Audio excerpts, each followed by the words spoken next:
Mimi, Kalinda, thank you very much indeed for joining us this morning from what looks like quite a cold Johannesburg. You run Africa Communications Group and created the organization as well, and support an international client base that wants to get into the African market. But of course, Africa isn't one market. It's a collection of markets and cultures and wealth inequality. Tell us a little bit more about what Africa is. What's the modern Africa? Very difficult question to answer, Jeff, because you're absolutely right. We're talking about 54 different countries that have very diverse cultures, traditions, history, people, political systems, economic systems, social dynamics.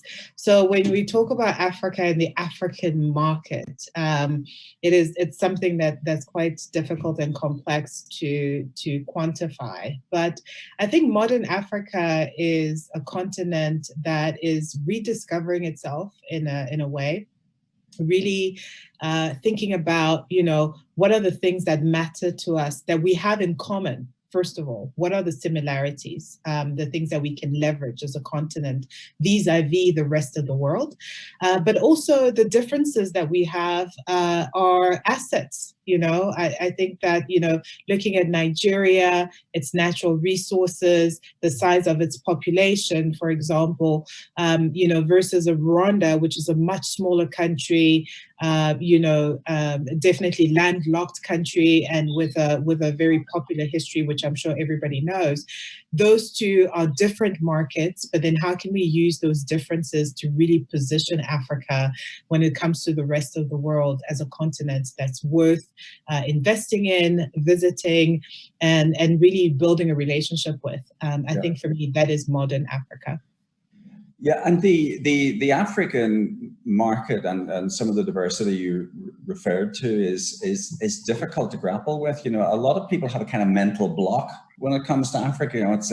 It's too difficult, or there's kind of weird or governments, or maybe civil strife and disorder, and then other countries that are very well organized and seeing quite high levels of economic growth.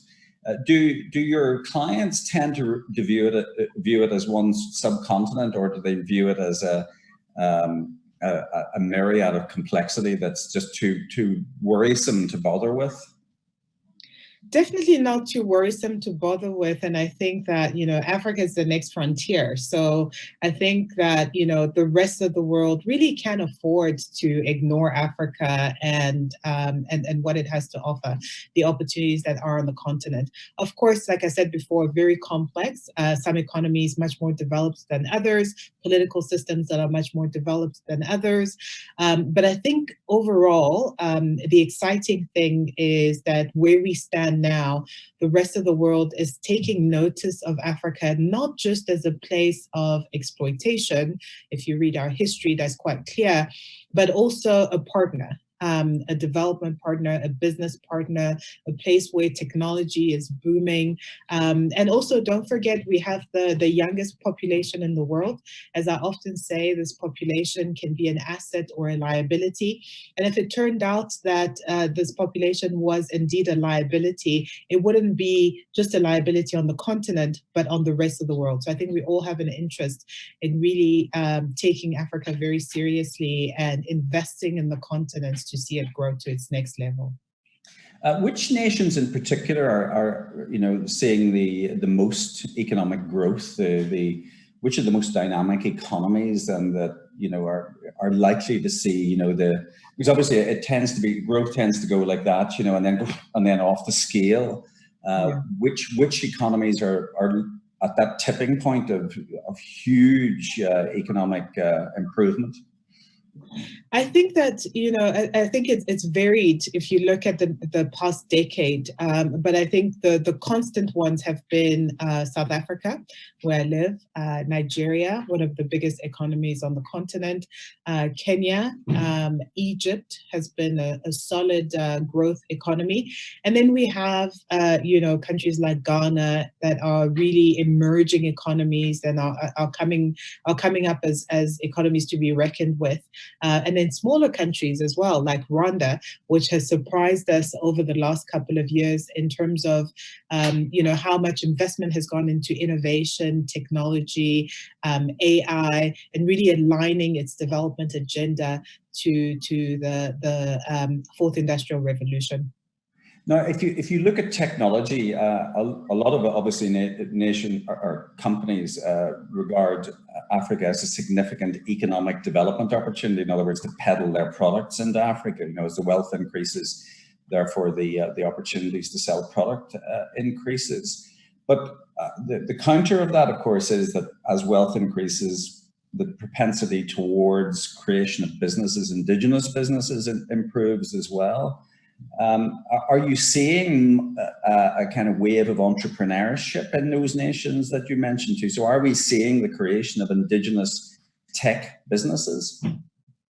Yes, and you're right. I mean, one of I was reading a report just yesterday that came out from one of our biggest banks here on the continent, and it spoke about the biggest drivers of economic growth, and entrepreneurship is right at the top. And formal entrepreneurship, but also the informal sector, which is quite big in Africa. So I think that there are a lot more programs that promote entrepreneurship. I think technology, entrepreneurship in the field of technology is something that has taken, a huge proportion in terms of driving economic growth. I think, about 50%, we had a growth of more than 50% when it came to tech hubs on the continent. And what's great as well, I was just thinking about CC Hub, for example, in Nigeria, which is one of the biggest technology hubs in that country. Also getting out of its own borders, opening up in Kigali, in Rwanda, technology hubs in South Africa, buying into Kenya. So you're seeing that cross-pollination of entrepreneurship, specifically in the technology sector, which is very, very encouraging. So the entrepreneurship base is improving. That's wonderful to hear. But what about investment, though? Because it's one thing to have entrepreneurship and the desire to create wonderful new technology products or software solutions or whatever. But what about indigenous venture capital, say, or incubation networks, or soft landing co-working spaces, or something? Is there the kind of infrastructure and the environment to encourage businesses to develop? I'm so glad that you spoke about environment, because when we talk about entrepreneurship and the thriving of entrepreneurship in any continent, the enabling environment is really key. So you need to have the sort of policies that push for more entrepreneurs to be able to thrive. You need to have investment coming in, and all of those things. And I think that we're getting there. We're definitely not 100%, there, but I think that we're on the runway. I read the other day, for example, that Microsoft is investing more than $100 million into growing tech hubs in Africa between now and 2023. But you also have indigenous, investment. And I think that it really also comes down to people understanding how much we need to invest in technology, and what's the link between technology and some of the development challenges that we face on the continent, and how technology can help us solve those. So solving our own challenges by Africans, for Africans, using technology. And I think that narrative is being driven more and more, which obviously opens the doors for increased investment. Yeah, one of the people we interviewed as part of this event, just yesterday, was Elizabeth McBride, who wrote an article about the venture capital industry in Silicon Valley. Her argument in that article was, which was written for the MIT review, and caused quite a bit of consternation amongst the venture capital circles was that VCs tended to invest in the sort of a standard set of people, typically relatively rich MBA graduates from the major business schools. They tended to be white and middle class and male. But also the venture capital firms were investing in companies that didn't really do much, for the nation or do much to address some of the gaps in technological development which we're seeing emerge in the United States. And as a result of those gaps, we've seen China move in and really develop a set of capabilities that the West appears no longer to have. But the same thing applies with Africa, of course, that enterprise has to be about improving Africa and improving the African economies. Do you sense that perhaps the nature of investment is going to be different to the tech investment that we've seen in the so-called developed world? I think that the nature of investment has to be, will be different because we're dealing with a completely different set of dynamics, data points, population needs and development needs in Africa. However, but I also think that investment goes where there is, a market. And when you look at the potential of the market in Africa, it's undeniable that the potential for growth and opportunities for any investment, for return on investment, are huge. But also investment goes where there's proof of concept. And I think that that's what's really exciting about where we are in Africa at the moment is that, you've had a number of different companies and startups, that were pioneering kind of the tech era on the continent over the last 10, 20 years. And over those last 10, 20 years, you've started to see proof of concept and return on investment of those startups now. And so now we're at a point where, we have Facebook coming to Africa, we have Google, we have Microsoft, and we have all of these Silicon Valley potential, big players looking at Africa as a market where they can get return on investment. And that's hugely exciting for us. Yeah, and of course, with the potential for a Cold War emerging with China, we've already heard about Apple announcing that it's going to be undertaking some manufacturing in India, certainly for some of its product lines. Do you think there's going to be an Africa dividend from the international fallout with China? I think it's really up to Africa. And especially we've seen over the last couple of months with everything that's been happening with the global health situation, a lot of our governments on the continent starting to ask themselves the question of, what value proposition can Africa really bring the rest of the world? How can we position ourselves as a continent that adds value and that really competes in a significant way with the rest of the world? So whether that's in manufacturing, whether that's in technology, how do we drive innovation?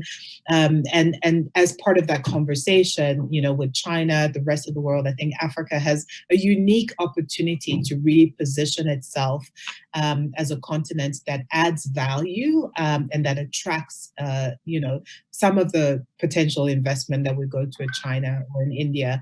Why not Africa? Absolutely. So what advice would you give to a budding entrepreneur, really? Let's take an example of Rwanda, for example. And of course, it's wonderful to see the economic regeneration of that nation, given the genocide, and also the entirely different mindset, of course, that nation has provided itself, defocusing on tribalism and refocusing on economic growth. What advice would you give to a young Rwandan who wants to, or even an old Rwandan who wants to get involved in the business world? Are there genuinely opportunities out there, and should they go for it? Absolutely. And I love the fact that you spoke about mindset, because I think it's all about mindset. So my advice would be that there is business opportunity out there that can also help to develop and drive a country forward. I think, I look at the landscape of all of our kind of development entrepreneurs that I see out there. I was looking at an example of a young man in Cameroon this morning, for example, who's made it his mission to recycle plastic bottles and turn them into boats for fishermen in Douala, in the middle of Cameroon. So I mean, that's a different, it's not necessarily technology driven, but I think the mindset of innovation. We have challenges, we have issues and problems. How can we turn those challenges into business opportunities? I think that's the first thing. The second thing would be in terms of being able to compete on an international level. Again, going back to the issue of mindset, can we raise our excellence to the next level? So, I think that we really, as Africans and most developing markets and countries, battle with the same thing: is our standards, are our standards good enough to be able to compete internationally? And that's really up to us. So I think raising our standards, making sure that we are globally competitive, and then using our challenges and turning them into opportunities for potential business.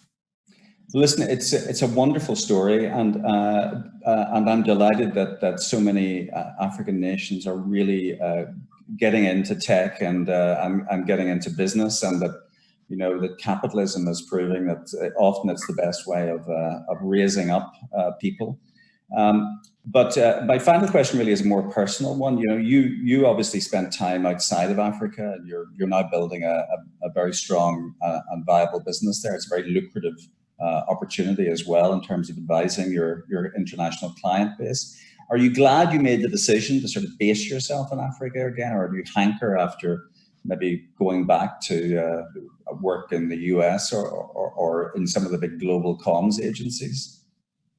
I started my career as a filmmaker, a documentary filmmaker, and making content. I ended up in New York, and one of the best pieces of advice that I was ever given was by one of my mentors, who's a prolific filmmaker in New York. And they asked me, do you want to stay in New York and compete to perhaps one day become another Spike Lee or an African version of a Spike Lee? Or do you want to go back to Africa and really help to tell the story of your continent and where you come from? And like I said before, turning challenges into opportunities. My challenge was that I wasn't happy with the way Africa was portrayed in the rest of the world. I wasn't happy with the narrative that was being circulated and sold around Africa, its poverty, its problems, etc., etc.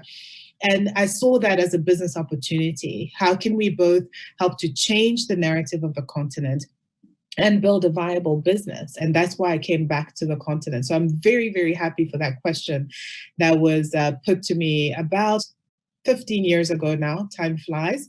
And I'm glad I took the decision to come back to Africa. Where I go next, nobody knows, but I'm glad that I'm right here, right now. It's the right time to be in Africa. Well, you're a very eloquent spokesperson for Africa, and I really do appreciate you joining us today. Thank you very much indeed, Mimi. Thank you, Jeff.